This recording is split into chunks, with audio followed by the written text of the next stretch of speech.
नमस्कार, मैं रवीश कुमार। बिहार में विपक्ष वोट चोरी के खिलाफ सड़क पर उतरा हुआ है और संसद में मुख्य चुनाव आयुक्त के खिलाफ महाभियोग की तैयारी शुरू हो गई है।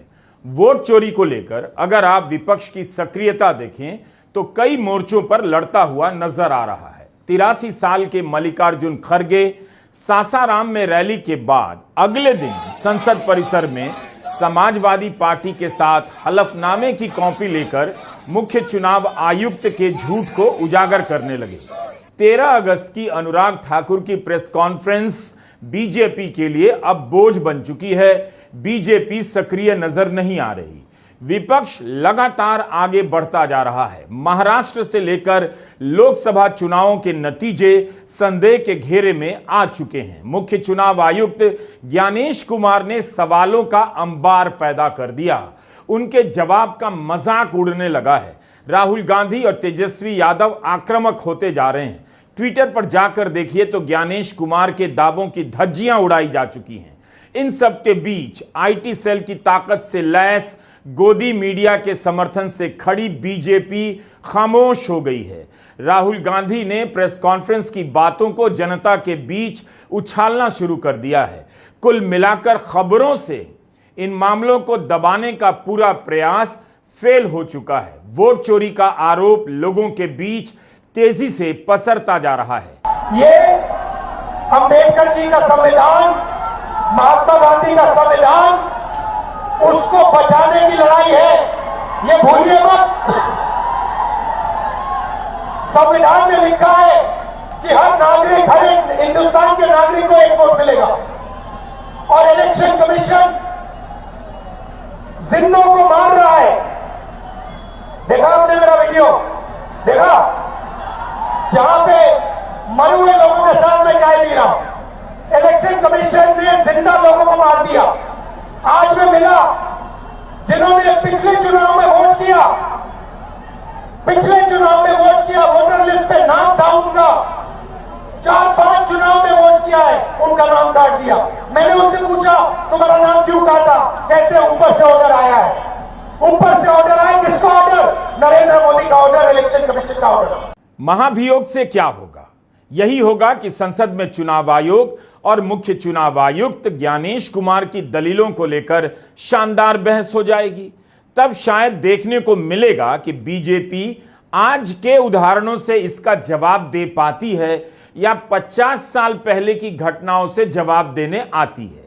लोकसभा और राज्यसभा में बिहार में एसआईआर को लेकर चर्चा अभी तक स्वीकार नहीं हुई है, लेकिन महाभियोग अगर आ गया तो चर्चा करनी पड़ जाएगी। इस बहस का एक फायदा तो होगा कि जनता चुनाव आयोग की दलीलों का महा ऑपरेशन देख सकेगी। 17 अगस्त की प्रेस कॉन्फ्रेंस पर हमने उसी वक्त 34 मिनट से ज्यादा का वीडियो बनाया, लेकिन अब लगता है कि ऐसे कई वीडियो बनाने की जरूरत है। वोट का अधिकार संकट में है, चुनाव चोरी होने के आरोप लग रहे हैं, चुनाव आयोग ठोस जवाब नहीं दे पा रहा है, मुख्य चुनाव आयुक्त पर झूठ बोलने के आरोप लग रहे हैं। यहां संसद परिसर में इंडिया गठबंधन के सांसद हलफनामा लेकर यही तो कह रहे हैं। मुख्य चुनाव आयुक्त ज्ञानेश कुमार ने देश के सामने झूठ बोला। यह उस हलफनामे की कॉपी है जो चुनाव आयोग को 2022 में दी गई। 18,000 वोटर के नाम काटे गए थे।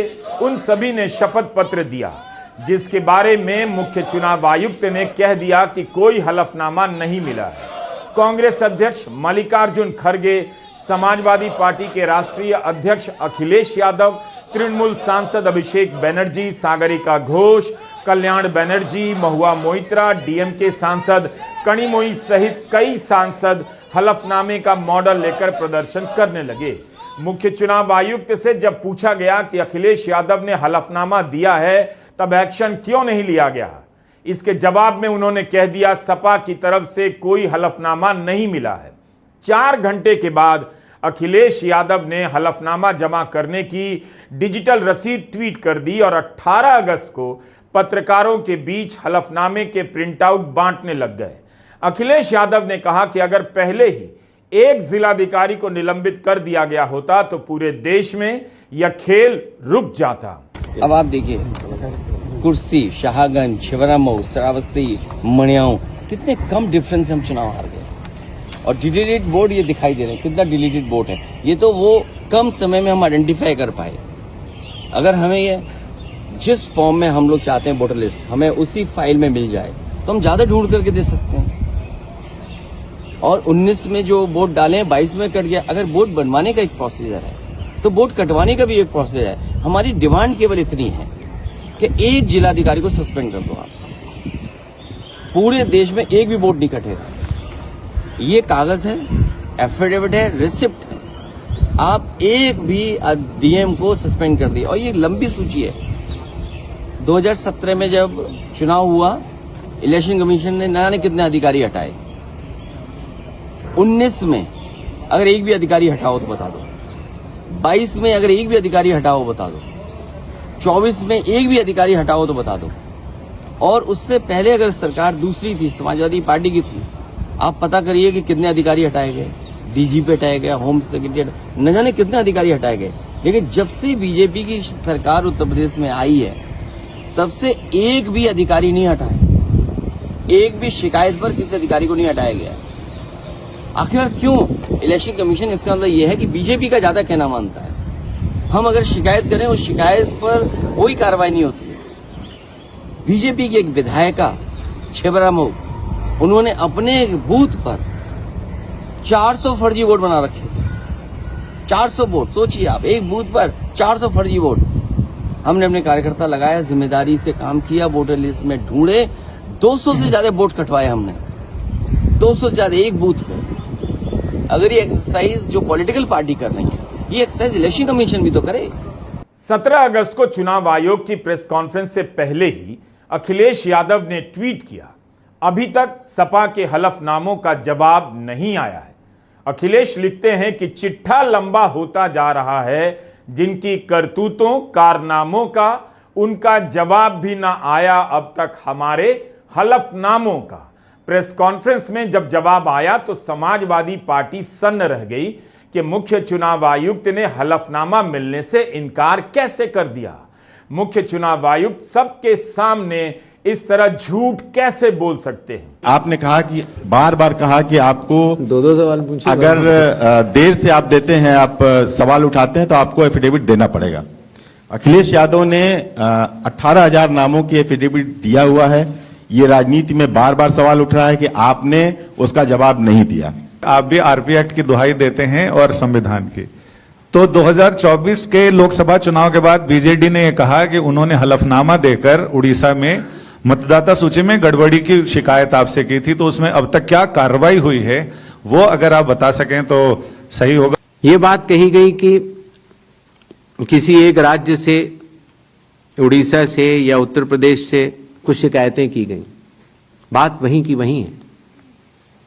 चुनाव हारने या जीतने के बाद जिस मतदाता सूची पर चुनाव हुआ उसके ऊपर बिना हलफनामा दिए, हलफनामा दिया गया, ये बात ठीक नहीं है। हलफनामा दिया गया, ये बात ठीक नहीं है।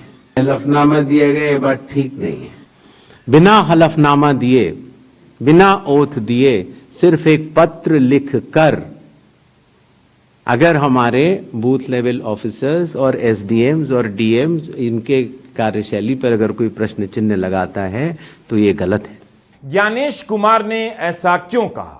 समाजवादी पार्टी तो हलफनामा और उसकी रसीद लेकर खड़ी हो गई है। अब जवाब दें या स्वीकार करें कि उन्होंने झूठ बोला है। ज्ञानेश कुमार ने राहुल गांधी से कहा 7 दिनों में हलफनामा नहीं दिया तो आरोप निराधार मान लिया जाएगा।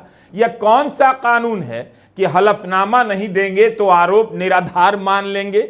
चुनाव आयोग के किस मैनुअल में लिखा है? एफआईआर कर सकते थे, शायद इसलिए नहीं करने गए क्योंकि कोर्ट में सबूत देना पड़ जाता, या अब सबूत बचा भी ना हो।